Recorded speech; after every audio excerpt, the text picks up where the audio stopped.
Thank you for tuning in to another episode of the Incline Dodgers podcast. We are presented by Tick Pick and Fansided. This is Kevin Klein speaking. I am fired up today because the Los Angeles Dodgers took down the Colorado Rockies and took the series against the Kansas City Royals. There's some bad things we're going to talk about, but I'm not going to let that ruin my night because the Dodgers had a dominating win, even though JP Fireeisen decided to make it very scary last minute. But your Los Angeles Dodgers are 45-29, and we're excited to welcome first-time guest to the Incline Dodgers podcast, making his debut. You can call him Coach. It's Coach Berokoff.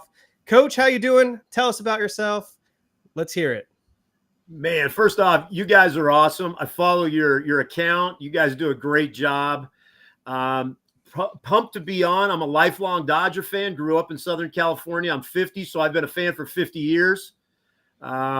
Bleed Dodger blue. Been to games. Grew up. 81 and 88 are my favorite teams ever. But no, I love the Dodgers. I think I've got a record going. I don't think I've missed a game, radio or TV, in 8 years. So I'm going to keep that streak alive. I love the Dodgers. I got my wife into it. My daughter's into it now. I work the pitch clock for the Oklahoma City team, our AAA team. So I'm in the press box. I'm a basketball coach that just loves the Dodgers, man. So it's this is an honor to be on with you guys and talk baseball for a little bit. I love it. Wait a second. Thanks for joining. Mark, you said that you haven't missed a game in how long? It's been maybe 8 years. I mean, sometimes I'm a college basketball head coach and I'll have the headphones in practice maybe sometimes. I don't tell anybody that, but I don't miss a game. Radio, TV. I've been to China 3 or 4 times doing some basketball stuff, and I would get up at these odd hours to hear the games. And, man, I'm telling you, I'm a diehard Dodger fan. Like, I don't miss. You have us beat, my friend, I think. You beat me. That's dedication. You are like Steve Garvey, Cal Ripken status right now. I was patting myself on the back for getting up for the Seoul Korea series. I was like, I'm up at 3 a.m. No, man, we made that a big outing here in my house. We were not missing that, man. I love it. I love Dodger baseball. That's awesome. Well, we're excited to have you on board. What's up, chat? Drop your comments. Tell us how you're feeling. We'll get to some questions later on. Like I said, to kick off the show, the Dodgers beat the Colorado Rockies. Shout out to James Paxton for dealing tonight. 7 innings of 1-run ball, 8 strikeouts, kept the Rockies in check. Let's get into this. The Dodgers suffered some catastrophic injuries over the weekend. Not one, but 2 big blows. 3 if you want to throw in Michael Grove. That's obviously the big injury. Psych. Mookie Betts took a pitch to the wrist by Royals reliever Dan Altavilla. I believe that was in the 8th inning. This was easily the most I've ever seen Mookie Betts in pain. That was just a brutal sight to see and had to come out of the game. After the game, they revealed that the x-rays revealed a fracture in his left hand. So I want to get your guys' thoughts. Obviously, losing Mookie Betts is a huge blow. He's been playing shortstop all season long for the Dodgers, hitting leadoff for this ball club for the last 5 seasons. I'll start with you, Coach. What does this impact have on Mookie Betts being out for the Dodgers for potentially 6 to 8 weeks? Yeah, it's terrible. I mean, I was watching the game, and I had on the U.S. Open, too, at the same – I was watching it on both. And, like, I saw the pitch, and I'm like, he's laying there, like, in pain. Like, you never see Mookie act like that. And I'm like, I said, oh, my gosh, this is not good. But, you know, what it does is you lose your leadoff hitter. You lose your captain, your leader of a team. It looks strange looking at the lineup every day now, not going to see him at the top of the order.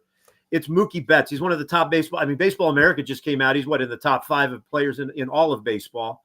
It's a big loss, and we could sit here and discuss all day long about how you could fix that. It's Mookie Betts. You don't fix that. And I liked what Miggy Rowe did today.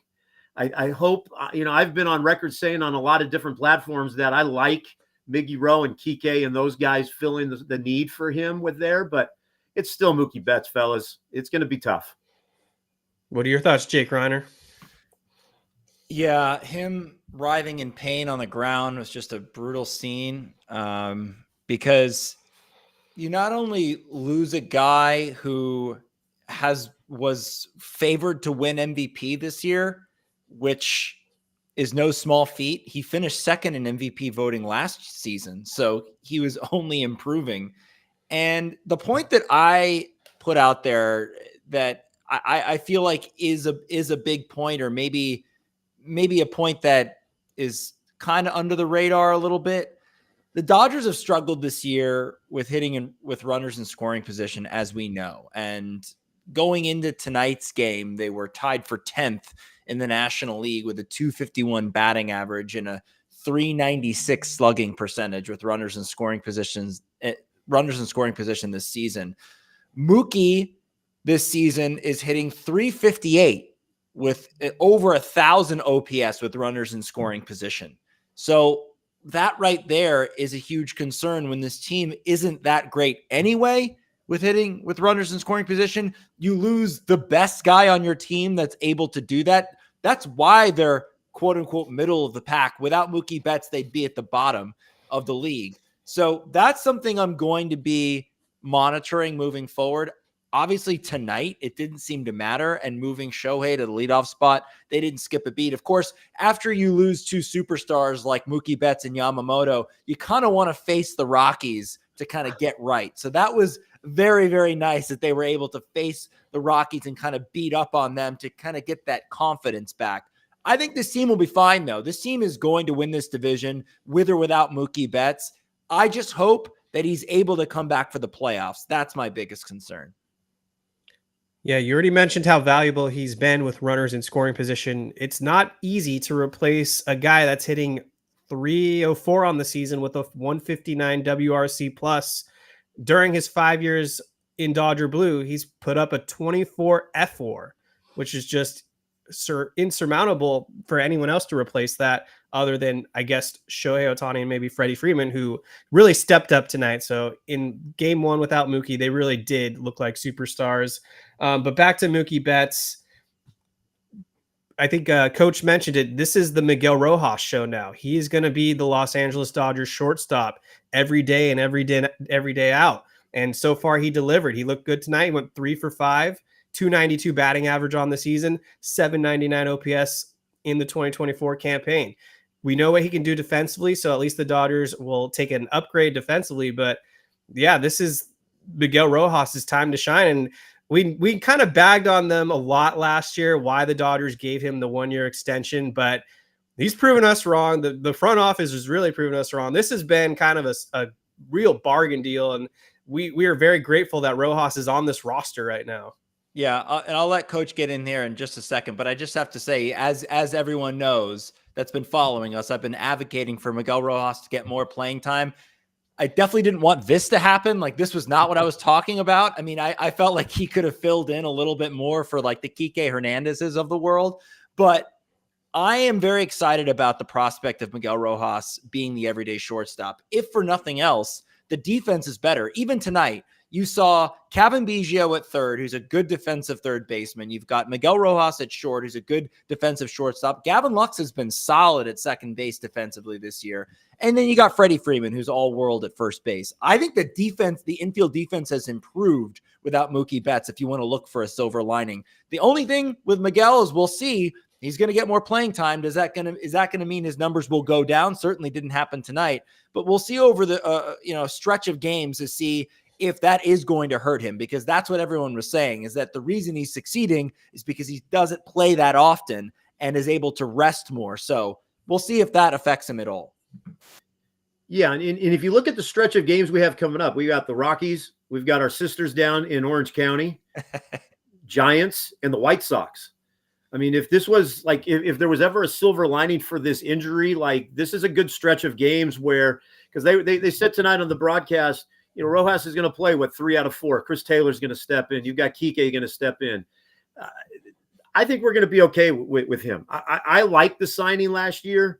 I like what he brings. He's had a year where he hit over 300. So this isn't something where he's never done this before. I like what we've got. I think he's going to be good. And you're right. We have upgraded at defensively at worst at shortstop now. And he's really good at shortstop. So I'm okay with it. I like Miggy Rowe there. And I know you guys might want to jump into it.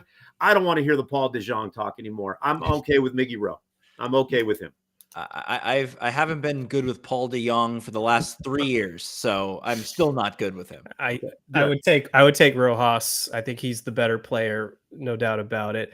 So with Mookie Betts, they're saying right now he's out 6 to 8 weeks is their timetable, which is kind of in alignment with what happened to Corey Seager during the 2021 campaign. Missed 58 games, I believe. And the good news, if we're trying to be optimistic here, is when Corey Seager returned from his hand injury, he was sensational. He had, I believe, 327 with an OPS above 1,000 and 12 home runs, if I remember correctly off the top of my head. So I'm hoping Mookie Betts kind of has a similar thing when he comes back. I don't think a hand injury is the worst scenario in the world as long as it heals properly. So all we have to really do and hope and pray as Dodger fans is that for that left hand, for the fracture to heal properly, because it could have been a lot worse. At least it's not a knee injury. At least it's not the lower body. So he'll still have his legs and all that underneath him. And he can bowl. I mean, he's got his right hand, so he can still bowl. So he can be happy and bowl in the meantime. You want to hear the ultimate spin zone take on this is that I feel like with Mookie Betts sitting out, he's going to get so pissed. He's going to be itching to get back out on the field, prove the haters wrong. He's had a couple of bad postseasons in a row. If he's able to come back and play in the playoffs, we could be looking at a monster postseason performance. I hope that is the recipe for that to happen, but wouldn't that be sweet? Mookie Betts just chomping at the bit to get out there to prove everyone wrong, and he gets out there and leads our team to a title. I mean, that would be epic. So he's going to be rested. He's going to be rested, and it's his left hand, so he's able to throw still. So he's going to be able to work on some things. But you're right. Let's have an angry Mookie for the playoffs. Yeah, I'm down with that. So we'll get to the super chat in just a second. I really appreciate that, Moose 1032. But the other topic I wanted to cover with Mookie Betts being out, now that he was the leadoff hitter, you don't hear me say this too often, but the Dodgers are 100% correct with moving Shohei Otani into the leadoff spot. I could not think of a better player on this roster right now that should be hitting leadoff. We already know how beast of a player Shohei Otani is, and in his first game with Mookie out at the leadoff position, he went, I believe, 3 for 5 himself with 2 doubles, had a stolen base, scored a run or 2, and looked like the Shohei Otani that we expect. So for me, you have to bat Shohei Otani leadoff for a variety of reasons. One, you have the very strong possibility that he'll hit a leadoff home run. Any chance you can have with this lineup right now, especially with how bad the bottom of the order is, you want to get that run on the board. 2, if anyone does get on base, Shohei Otani will be the first man up. He'll get the most opportunities to bat in the game. So I think this is the right call. Thoughts? I think it's the right call too. Ultimately, if for nothing else, there really is no other option. I think that that Otani is the clear-cut decision to move to the leadoff spot. I had thought that, if you wanted to think about this and see if there was maybe another option, the only 2 options that I could really think of, one would be Andy Pages, because he has the speed, and that is if you wanted to keep Shohei in the number 2 slot. But they're not going to do that. They're just not going to. They're just not that they're just going to move Will Smith up or have Freddie hit second or whatever, or maybe keep Otani, Smith, and Freeman in that order. They're not going to move Pages up. The other guy, though, that if he was playing any better or playing up to the expectations that we'd all would hope that he would reach, would be Gavin Lux. But they're not going to do that either, because he's just not hitting the ball well. And so by default, Shohei Otani is going to be the leadoff hitter. I think it'll be fine. I mean, look, Shohei Otani is faster and a better base runner, I believe. Well, maybe not base runner, but Shohei Otani is better at stealing bases than Mookie Betts. Mookie Betts is, by all intents and purposes, he's not fast. I mean, he's kind of slow.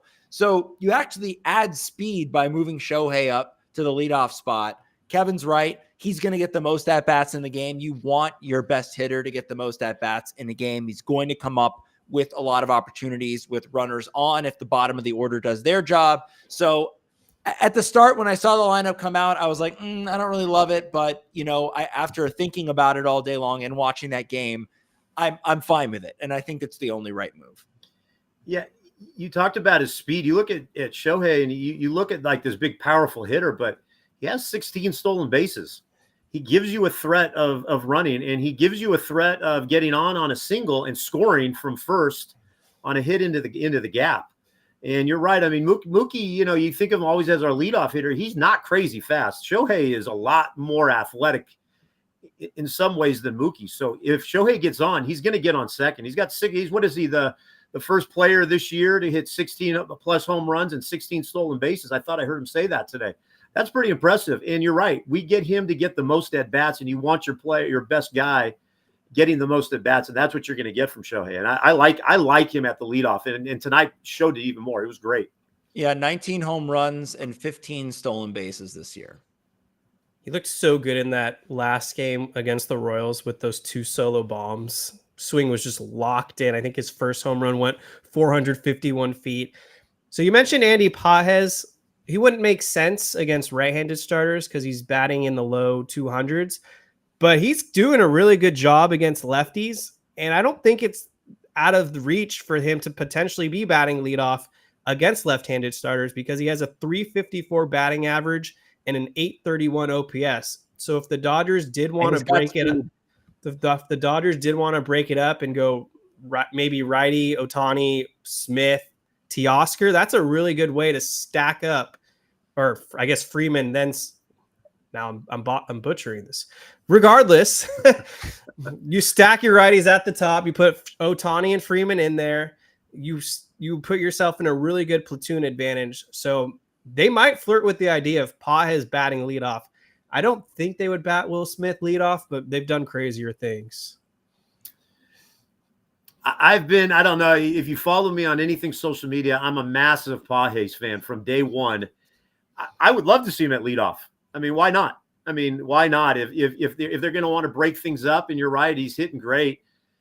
Might be something to flirt around with. I mean, Dodgers do some strange things every now and then with that order, and that could be something that you could see. But I just don't think right now Otani's going to move from that spot. I think what you're seeing, Otani, Smith, Freeman, I think that's what we're going to see for a long time. I think that's just what my gut says.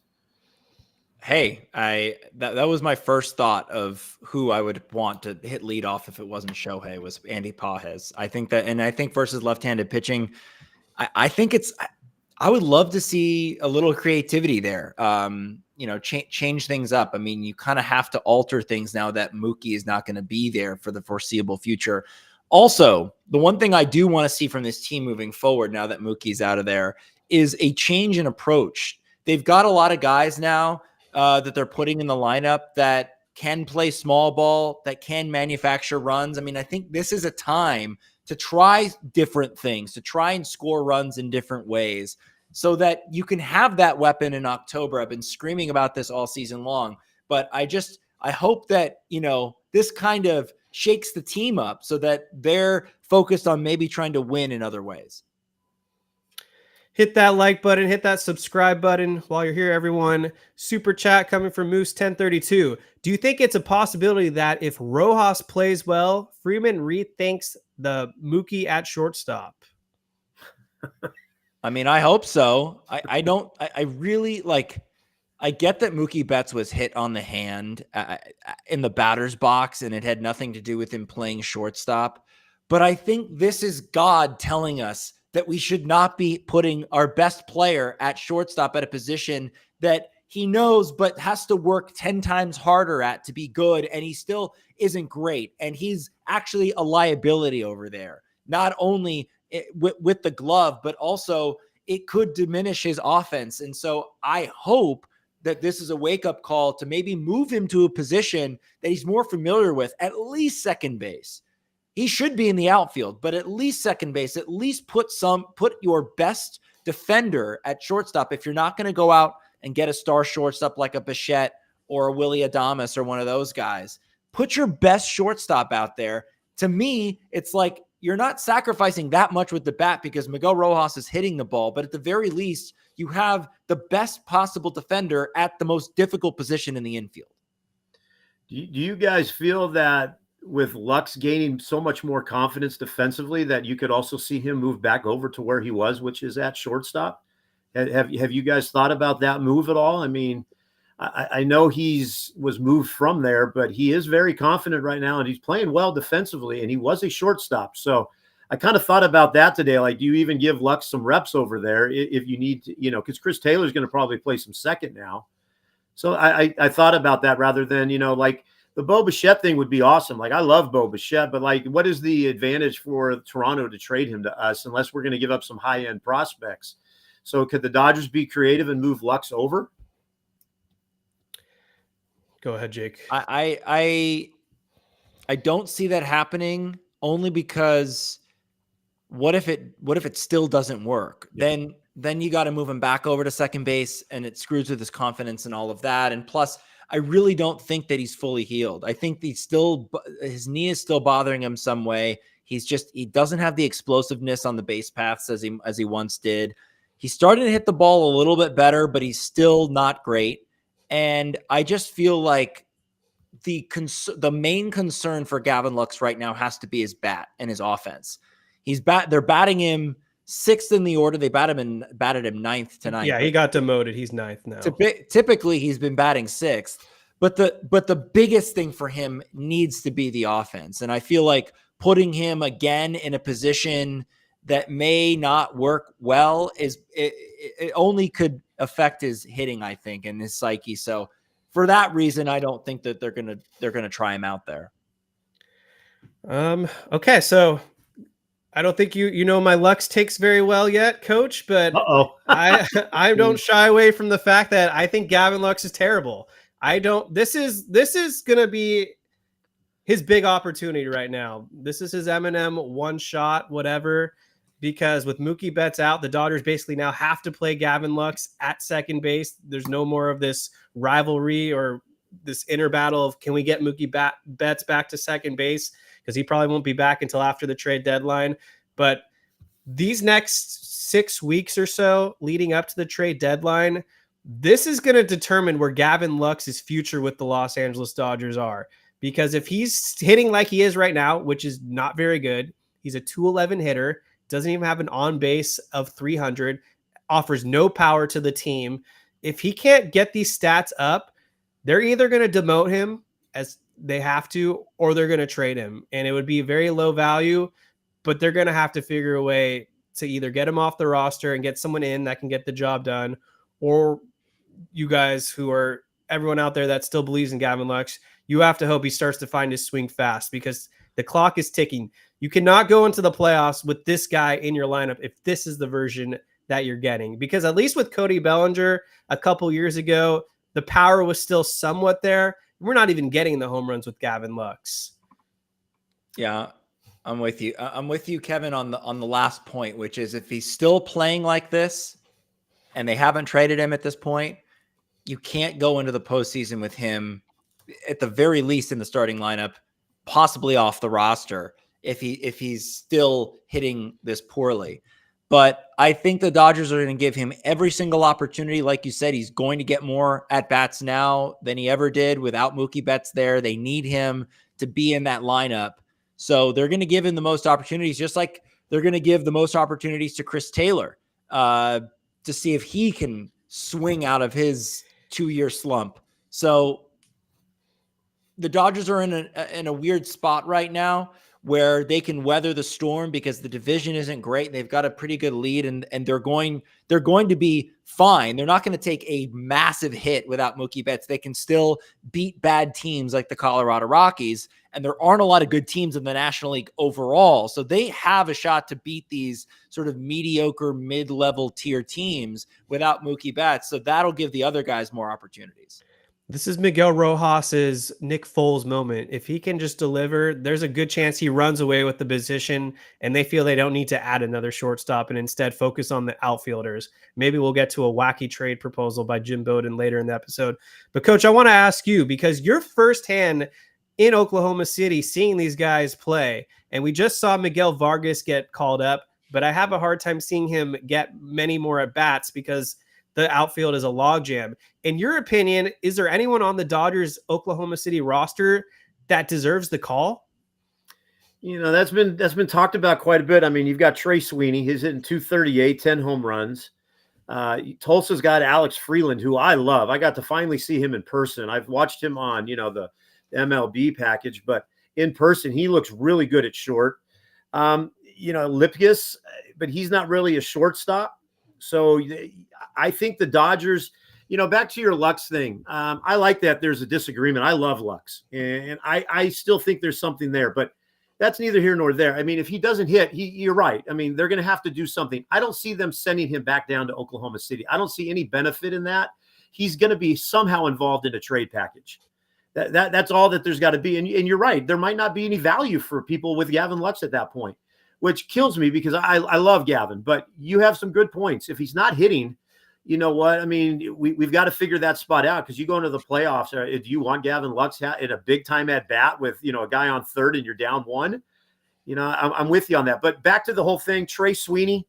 I like Trey Sweeney, but he's hitting 238. I mean, is it time to bring Trey Sweeney up? I'm not sure about that. I watched him a lot, and they're not ready to bring up Alex Freeland from AA. So I think what we're looking at is what we're looking at. It's going to be Miggy Rowe, and let's hope he comes through. Rojas at shortstop makes a lot of sense. I still think third base, there is an opening there. Kevin Biggio is kind of Mr. Freeze out there, takes a lot of strikes down the middle. Not going to get excited that he got an RBI base hit or whatever tonight. He still has a lot more to show me before I'm really locked in on him. But people are talking about, I guess I'm butchering his name. I thought it was Lipschitz, but you said it was Lipkiss. But whatever. We've been talking about him a lot. The guy is tearing it up in AAA. I think with all these injuries, you have to give him a call up at this point. I just don't see how you can't.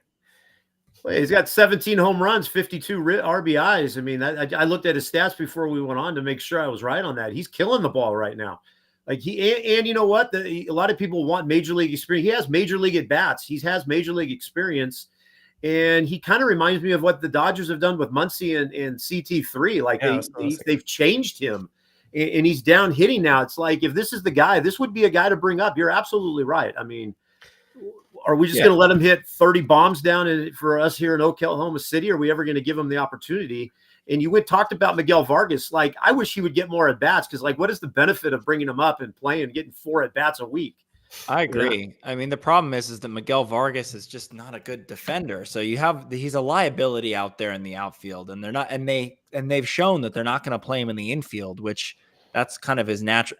To me, it's like, this is the opportunity to play him in the infield. They don't have Max Muncy for however long. I mean, his oblique injury is more serious than ever thought before. Like, running Kevin Biggio out there. In fact, I was at the game that Yamamoto went down, and I was actually super excited because I'd never seen Yamamoto pitch. It was my first Dodgers game of the season, and that happened. I look up, I see Michael Grove warming up. It was a disaster. But the other thing that happened in that game was Kevin Biggio came up 3 times with runners on base, and he struck out looking every single time. Can I jump? I'm with Vargas you guys. has to be better than that. I'm with you guys. Like, I trust what the Dodgers are doing. Like, they saw something in Biggio, but I want to see Vargas play. Like, okay, slide Rojas over to third. Let Vargas go to short. I don't know, but like, we're just not giving this kid an opportunity. But you want to give a 190 hitter right now and Biggio an opportunity? Like, I didn't understand it. But I'm like this Dodger fan that like believes in like that move. But I would much rather run Vargas out there. Let him get an opportunity rather than Biggio. I mean, he's a third baseman by trade, right? That's his position. So it just doesn't, at the very least, versus lefties, like, let him go out there. But yeah, and he's dying out there in left field. That's not his position. He's dying. I've watched him play here in Oklahoma City in left field. He's not a left fielder. I mean, this is the perfect chance. More Vargas, and why can't Lipkiss not be the next Chris Taylor? Why not? Like, they think they're the similar age when they brought over Chris Taylor and they turned him into what he became. Why can't this guy be the next CT3 or Max Muncy? Give him a chance. That's all I'm saying, people. Aaron Vaughn wants to know where Jake's hat is. He also I'll tell you, I had a important meeting today, so I wanted to do my hair, and I swooped it over to the side like this, and I made it look good. I'm wearing some product in there. So I decided that I didn't want to mess that up. and put a hat on, but I guess I should. Coach Berokoff, what a pleasant surprise. So we've got people in the chat happy to see Coach joining the show. All And right. now let's go to Yang Yi's question, the other Dodger that went down. But before we dive into that, quick pause talking about our big show sponsor, TickPick. They've been sponsoring this podcast for, I think, almost 2 years now. My go-to when I'm looking for Dodgers tickets, because there's no service fees at checkout. Great interactive seat map so I can see where I'm going to sit, get an idea of what the view looks like. And I'm a big concert guy, even though I've cut down on concerts this year. But if I'm looking for a last-minute cheap deal, I just go on the TickPick app, find some shows that of my favorite bands playing in Los Angeles, and I'm on my merry way, and I see some awesome under-the-radar bands that are making a name for themselves. So what is Yoshinobu Yamamoto's timeline, asked by Yang Yi. So as Jake mentioned, in the Kansas City Royals game, he left after 2 innings. The initial diagnosis was a tricep soreness. And then the next day, after we got the news that Mookie Betts was going to be out for a while, they decided they're just going to dunk it all on us right now. They announced Yoshinobu Yamamoto has actually been diagnosed with a rotator cuff strain. So that's actually a lot more concerning than I initially thought, because anytime a starter has a rotator cuff strain, that could be 4 weeks, that could be 3 months. We just don't know yet. But the shoulder is very dicey, and I'm not entirely sure what version of Yamamoto we're going to see yet. I think there are a lot of question marks. It's just so unfortunate because he was pitching so well, and he owned the Yankees in that Yankee series, and he was dealing, and he finally found it. And then all of a sudden, bam, another pitcher goes down. How many injured pitchers have we seen this year? Star pitchers go down. Most of them finished for the whole season. I mean, it's just such a shame. And there was a clip of Mark Pryor running down the dugout towards Dave Roberts to tell him that it was really serious with Yamamoto, and you could just see the frustration on Dave's face. I think he dropped an F-bomb as he ran back into the clubhouse to see what was going on with Yamamoto. It's just like, it's just, that was the one thing I was worried about this season. The Dodgers starting rotation is always just in shambles. I mean, at least the last 3, 4, 5 seasons. I mean, every single year we have catastrophic injuries to this starting rotation. Thank God Bobby Miller is coming back, because I was not expecting to see him the rest of the season, given the fact that the Dodgers say every injury is not that bad. And then, all of a sudden now it's the worst injury ever. So you never know with this team. So when they say that it's not a season ending injury for Yamamoto, I'm taking that with a grain of salt until I see him pitch again this year. Yeah, you know what? And we saw him against the Yankees, and you saw what we're going to what you envision what he's going to be like in the playoffs. Yes. He stepped up. He's been good, but it was all right, this is the big stage. The whole the ratings on that series were off the charts, and it's he knew that. And you saw, I envisioned, this is what this dude's going to do for us in October in a must-win game. He's going to come through. And then you see against the doggone Royals. I mean, of all teams, I know they're much better this year, but it's why did the Royals why did we have to have the worst injuries against Kansas City, and a pitcher that had a 31 ERA plucked Mookie like that? It just killed me. But always some random scrub. Yeah, it's if you had a full Dodger healthy rotation, I mean, we would have so many different conversations about the Dodgers and what they're doing. It's so heartbreaking to see all these injuries. And this one, I'm just going to hold my breath. Is this going to be a month? Is this just a typical, let's go on the IL and let's get him rested? I don't know. This one's concerning to me. I'm more concerned about this injury right now than I am the Mookie Betts injury, just on the pure principle, but that this is one of our key starting pitchers dealing with a shoulder injury where he needs his shoulder to be an effective pitcher. And we're not sure what type of pitcher he's going to look like coming back from this rotator cuff. I mean, I think of Hyun-Jin Ryu, I think back in 2014, kind of dealt with something similar, eventually had to undergo shoulder surgery. We missed him for 2 years. There's been other pitchers, same story. But yeah, so what I'm thinking right now with Yamamoto is give him all the time off he needs. Ideally, he's back by late August, and can start to get some momentum going. Because if I'm looking at this Dodgers rotation right now as it is, I'm not feeling fully confident in what we would be rolling in October with. We've got a bona fide ace with Tyler Glass now. You have to feel good about him. 3 ERA, 125 strikeouts, I believe, 125 strikeouts across 90-something innings. He's just been killing it. He dominated the Royals in his most recent outing. Game 2 was probably Yamamoto, but if he's not good to go, now it's a question mark. You've got Gavin Stone, who's been pitching phenomenal. He probably is their number 2 at this point on paper. Delivers 7 innings every time out. Mr. Consistency, another guy with a 3 ERA. And then you've got Bobby Miller, who has all the potential in the world, plenty of time to start to look healthy and right himself. He can slide into the conversation. And then after that, to me, it's a bunch of question marks. Kershaw's coming back. We'll see what version of Kershaw we get. I don't think we should see Clayton Kershaw start at anything earlier than a game 4 for the Dodgers. Walker Buehler has been really inconsistent, gives up a home run every outing, got torched in his most recent outing, only 3 runs, but it was a big 3-run home run. His FIP is in the mid-5s. He just hasn't looked right mechanically either. Still time for him to get it together, but I don't feel comfortable with Walker Buehler starting a big playoff game right now. And then you've got James Paxton, who the advanced stat nerds would say he's not a good pitcher, but somehow he's been able to defy the odds. And like we saw tonight, went 7 innings, only 1 run. He's got a 3.65 ERA on the season. But the biggest knock against Paxton is he tends to fizzle out in the second half with injuries. So if I'm looking at this Dodgers team right now, I think we might have to trade for a starter if Yamamoto isn't healthy. Well, look, if the playoffs were to start today, it would be Glasnow, Stone, and Paxton. 1, 2, 3. That's not going to cut it, folks. That is not going to cut it. So if that is what we're staring at right now, they do need to go out and get a starting pitcher.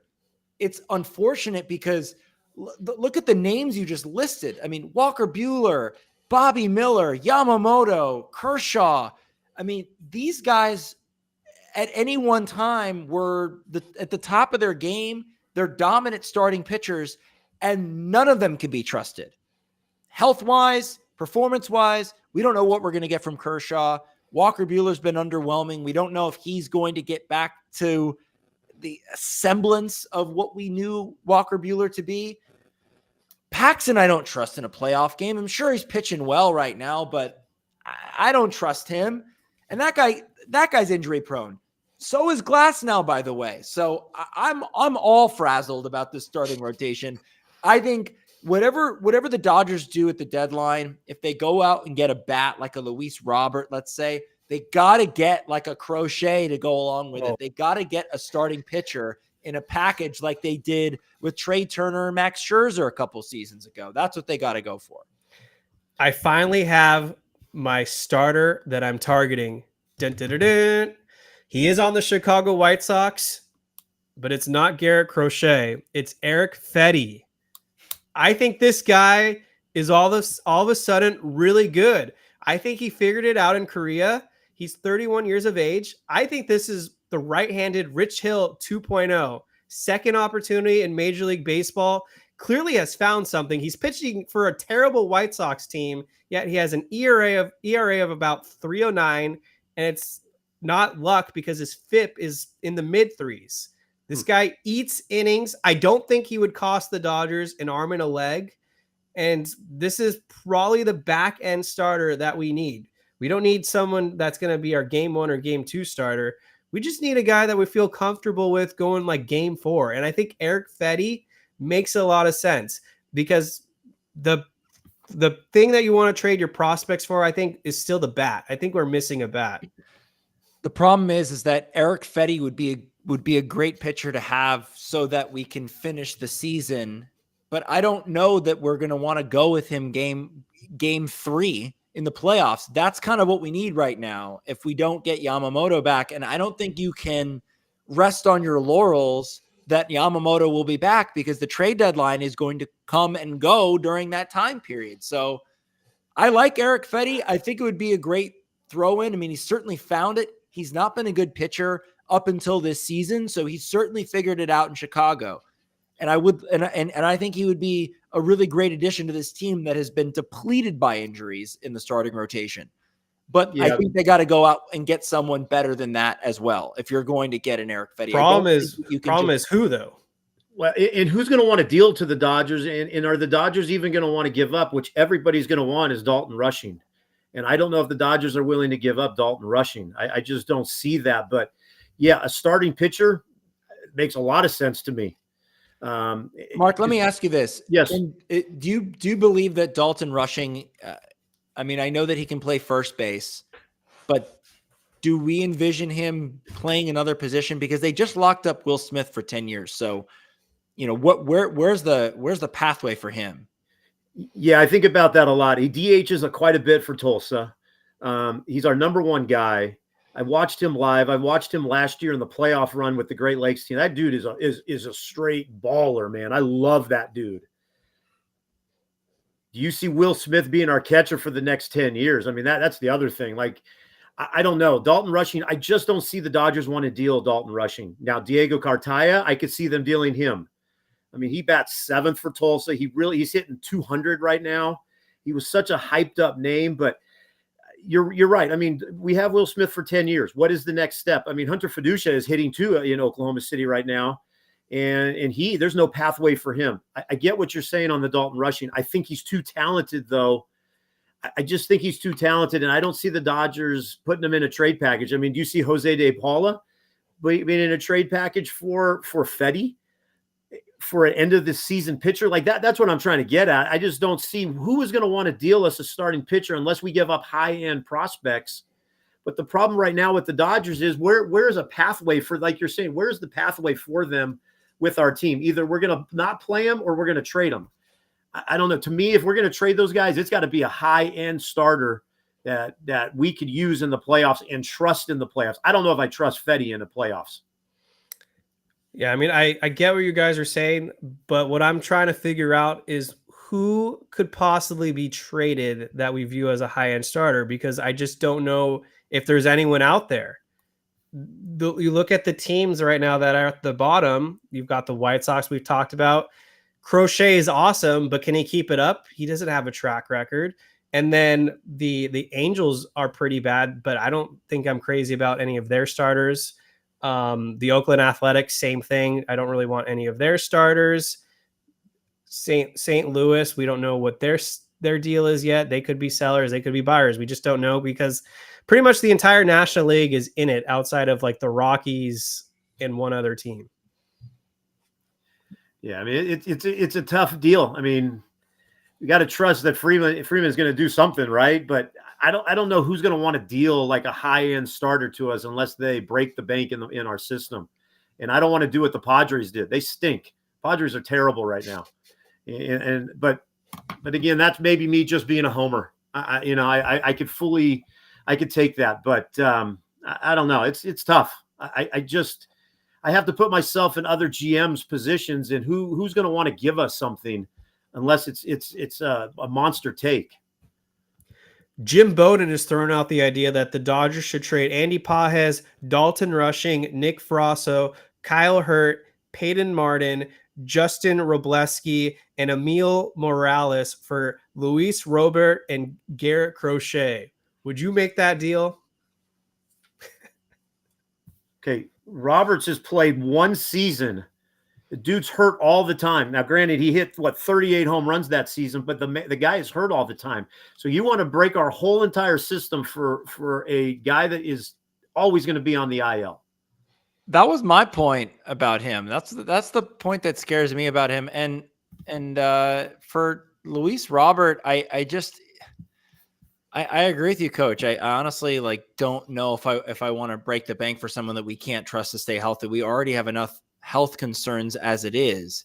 So if you're not going to go after Robert, who else is out there that is a big bat that can be impactful? I mean, I think, we've talked about the Starling Martes of the world, but that is not really that much of an impact bat. They're good outfielders and they can hit, but if you're wanting to look for a star, I don't, like Kevin said, even on the pitching side, there's really not that many guys available. And Robert's hitting 186 right now. So he's had 1 year. 1 year. He played 145 games in 1 year. He hit 38 home runs, but it's 1 year.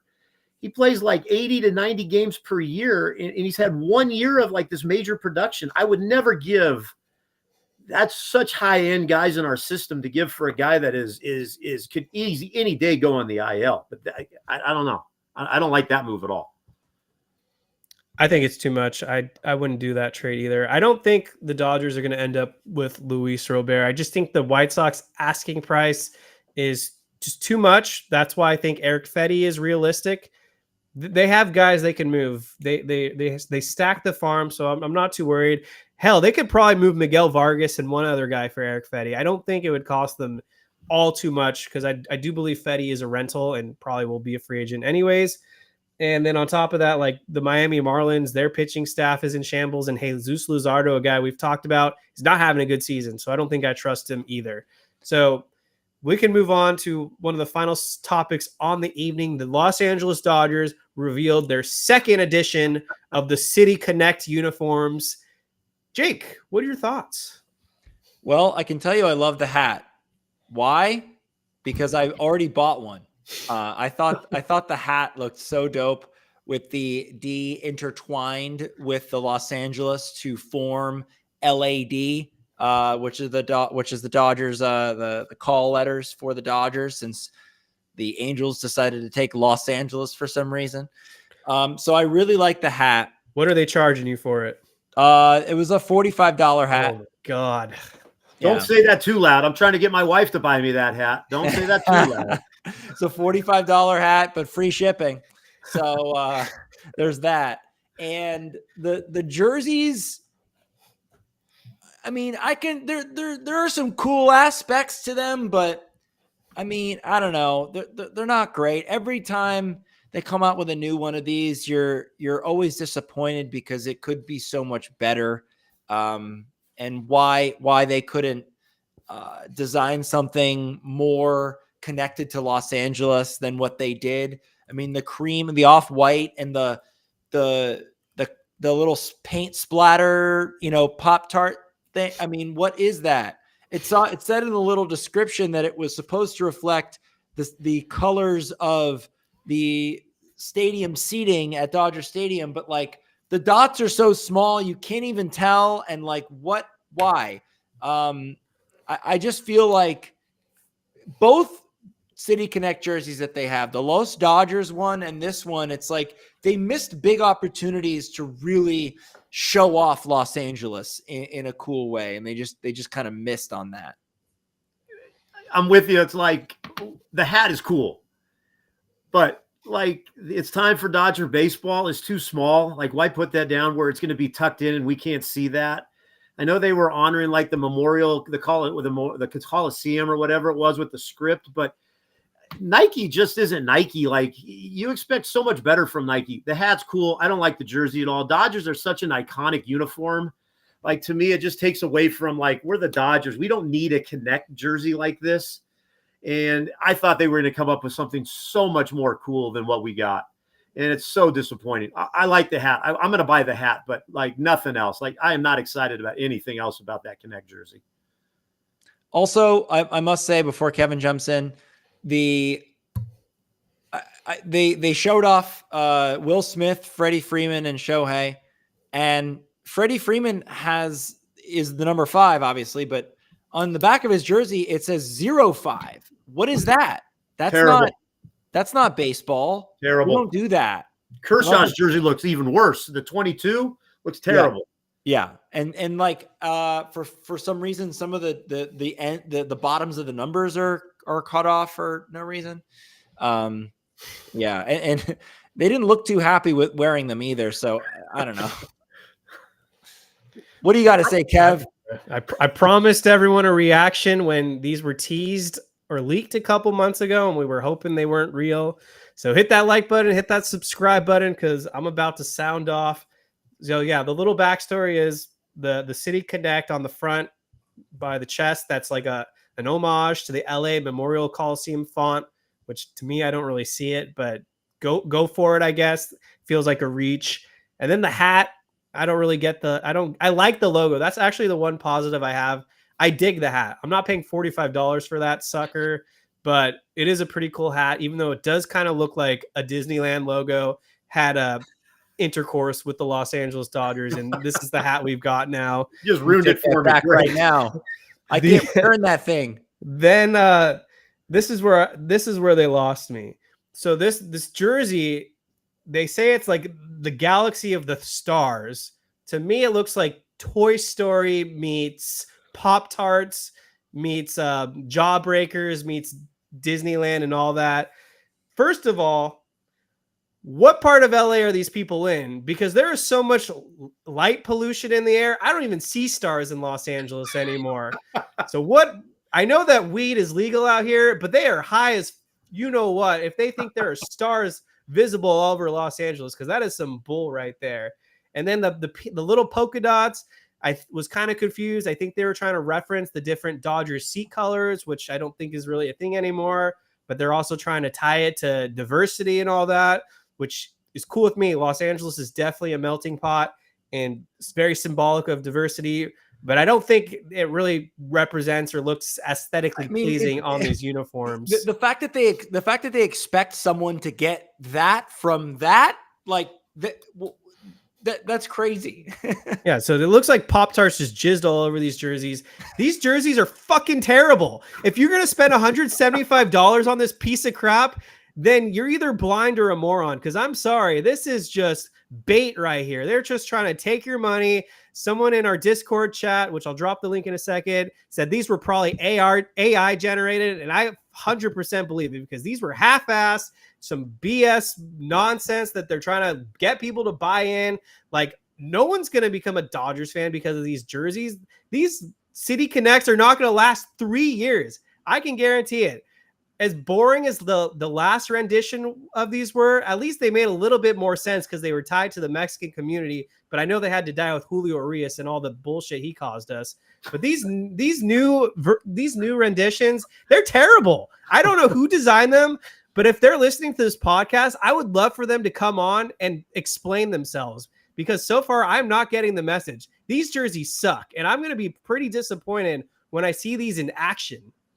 I don't know why they didn't have some sort of like citywide competition with LA local artists coming up with their own designs and then picking the best one and featuring that artist as like the creator of the jersey. I mean, how cool would that have been? There's so much rich history here with artists and graphic design and all of that. Like, that to me would be, you know, kind of giving the people what they want, made by the people kind of a thing. I mean, you need someone that's from LA that gets it, that can encompass all the things that I mean, look, I'm on TikTok all the time. I see people do redesigns of these jerseys, and like half the stuff I see on there are better than what they're producing for these City Connects. And that goes like baseball wide. I mean, there are only a few that I actually really like. In fact, one of them being the Angels one. I thought that one was actually pretty cool because it was this laid back, beachy vibe that they were in. They're not even near the beach. Like, you know what I mean? Like, so the fact that they whiffed on this is just crazy to me. Even the Giants one is better. At least it has the Golden Gate Bridge. Like, I can at least tie it to San Francisco. Cool. Right. This one, I'm like, what the hell are we talking about? No ties to Los Angeles. Drop the ball once again. Pop-Tarts, Jawbreakers, Disneyland, all that Mickey Mouse bullshit thrown onto these uniforms. The color scheme makes no sense to me. The font looks ridiculous. This is a clown show. Nike dropped the ball, and whoever is behind this designing process, I don't even think the Dodgers had anything to do with this. I think they just let some consultant for Nike or a room full of people make these, and they're like, sure, go ahead, pal. Because Nike is just, I don't know what's happened to Nike. They're not what they used to be. No. Terrible. You guys said everything I would have said, so thank you. Terrible. So excited to see them, and like I had such terrible uniform. Yeah, they're gonna debut them next homestand, right? I think Saturday. Right? Yeah. Okay, so if there's anything you guys want to talk about real quick before we sign off, I'll give you a second to think about that. I promised everyone the Walker Buehler giveaway. So there's a bunch of entries in this hat right now. Someone's about to win a free bobblehead. I'm going to say, being transparent, I was disappointed with you people. There were not as many entries as I was hoping. This was literally a free bobblehead. We still got like 50, 60 entries, but come on, we should have had in the hundreds. This was all you had to do is type in the comment section Walker Buehler in each episode. But regardless, those who entered, you get a chance right now. So I'm mixing it up. I'm gonna look away and reaching in right now. Let's see who we get. This is live, so this is not rigged, everyone. Okay, I'm dropping it right now. Ray Koizo, REYCOLLA.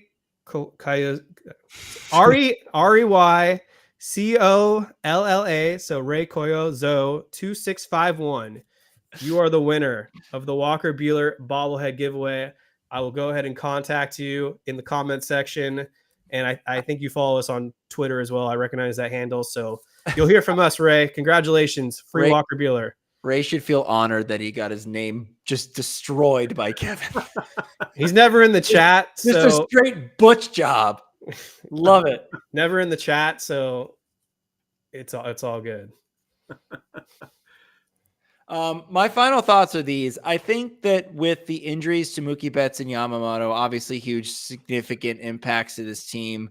The key is going to be getting them back for October. I mean, obviously we know that. And so I'm actually looking forward to this, interim period, this kind of adversity adjacent time that the Dodgers are facing. I mean, look, they're at the top of the division. They have a comfortable lead in the NL West right now. So for me, it's just about seeing who steps up, who wants playing time. This is a huge audition period for Kevin Biggio. This is a huge audition period for Gavin Lux. This is a big, audition period for Miguel Rojas. Can he hold down the position for an extended period of time? Will Chris Taylor wake up from his slumber?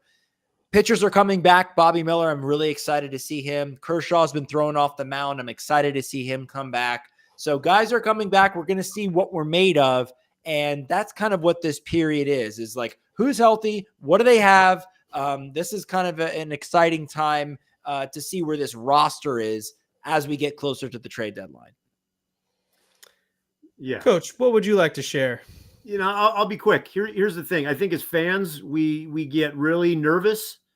I think along a lot of people, I think we need to trust what the Dodgers are going to do. I think it's fun to throw out all these great ideas, but our front office has made some really good moves. We spent a lot of money. I think they're going to spend. We might get some rentals, but I don't think we need to get super paranoid at this moment. Let's let this thing play out a little bit. I think some names are going to emerge. I think there's going to be some names that we don't even think of that we might just end up getting. But I trust our front office. I trust that they want to win a World Series. In bottom line, the Dodgers want to win a World Series, and that's what we want. So I'm going to trust 100% in what our management is going to do. And I'm going to like to see Miggy, my man Kike, best player in baseball, CT3 start figuring it out. Gavin Lux is going to figure it out. I'm going to trust in our Dodger guys to figure this thing out, and let's win some more games. And let's get this thing up to 16.5 over the Padres, man. Let's just bury them. Good stuff. I'm going to shout out Justin Yamas. Kevin, loser of our fantasy baseball group, would have to wear the City Connect jerseys. Well, I don't know who's going to pay for those because that buy-in, or I should say the grand prize is probably almost as much as the City Connect jersey. So it doesn't seem worth it to me, but I will say Catch the Blues has been pissed at me recently because I am on a tear with trades. I acquired Aaron Judge just the other day. I traded for Freddie Freeman. I'm loading up people in our fantasy league. So my final thoughts are going to be pretty brief. Dodgers need to win this series against the Colorado Rockies. We just beat their best pitcher, and he didn't even look that good, Cal Quantrill. The rest of these guys that Colorado is going to be throwing at us are a bunch of scrubs. So this is a good opportunity for the bats to really get their numbers juiced up. Teoscar Hernandez has been pretty sensational, driving in a lot of runs. And I've been loving what he's doing for the Dodgers. He's flirting with near blank check status. But win this series, Want to see the Dodgers do a little bit better than playing 500 ball, which kind of feels like the trend they've been doing the last month or so. So let's have a good second half of June. I'm going to call my shot and say that this is going to be a monster 2-week stretch for Freddie Freeman. I think he continues it going. Calling it now, 2 home runs, multiple doubles, tons of RBIs. I think Freddie Freeman is going to run away and be the player of the month on the Dodgers for the month of June. I like it. He's figured it out at the plate, and he's gonna step up. I think Shohei and Freeman are gonna step up and carry this team through this period without Mookie. All right, I'm going on a limb. CT3. He's gonna get it done. Well, I hope so. I hope all our guys figure it out. I'm not rooting against any of our players. I mean, Chris Taylor, I would love to see him figure it out because we need all these guys. We need it. All right, so that's the Incline Dodgers, folks. Make sure to subscribe if you're listening on the audio feed, or if you're watching back on YouTube, hit that like button, leave us a review, and we got another giveaway in the works. It was going to be announced actually when he was pitching, but I felt it would be distasteful to do a Yoshinobu Yamamoto giveaway announcement on the night he got hurt. So we're going to hold back on that one and wait until we get some more news. But it's coming, people. So that one will be exciting. Thanks for tuning in, everyone.